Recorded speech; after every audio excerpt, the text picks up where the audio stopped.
जय श्री राम। श्री शुभ ज्योतिष में आपका स्वागत है। आयु के हिसाब से ग्रह का विशेष प्रभाव की ये अंतिम कड़ी है, पार्ट 9। इसमें हम किसकी बात कर रहे हैं? इसमें हम बात करें उस एज की जो 48वें वर्ष से लेकर 54वें वर्ष तक है, उस एज में चल रहे। तो इस ग्रह का प्रभाव रहेगा। ग्रह कौन सा? केतु ग्रह। केतु ग्रह, केतु ध्वजा है लेकिन सिर नहीं है। राहु के सिर है लेकिन धड़ नहीं है। ये दोनों ही छाया ग्रह हैं। तो केतु क्या करता है इस एज में आके? इस एज में आके केतु क्या करेगा? केतु आपको आध्यात्मिकता में लाएगा। राहु ने जहां आपको माया जाल में रखा, दुनिया के, संसार के, और वहीं केतु क्या कर रहा है?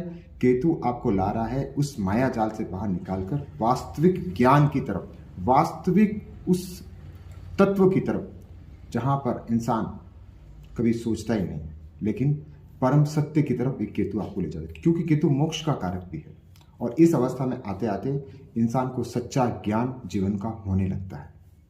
केतु किस फील्ड के कारक हैं? केतु आध्यात्मिकता के कारक। आप यदि अध्यात्म से किसी भी तरह से आप जुड़े हुए हो तो ये आध्यात्मिकता का कारक है। इसके साथ ये तकनीकी का कारक है।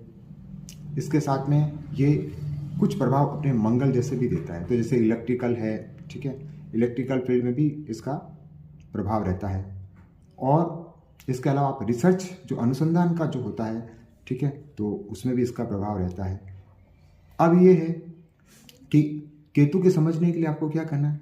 केतु के समझने के लिए बस एक चीज़ का आपको ध्यान रखना है कि आपका जो ये मस्तिष्क है, आपका जो ये ज्ञान है, इसको आपको सही डायरेक्शन में इस एज में ले जाना है। यदि आपने उस ज्ञान को अपने सही डायरेक्शन में नहीं लेके गए तो आप भटक सकते हैं, आप राह से भटक सकते हैं। क्योंकि केत छुड़ाए खेत, यदि केतु की दशा लगती है, केतु का प्रभाव हो जाता है, तो इंसान का स्थान परिवर्तन भी होता है। तो इसका विशेष ध्यान रखिए। और केतु की रेमेडी क्या है? केतु की रेमेडी एक ही है जो आप भी शायद जानते होंगे।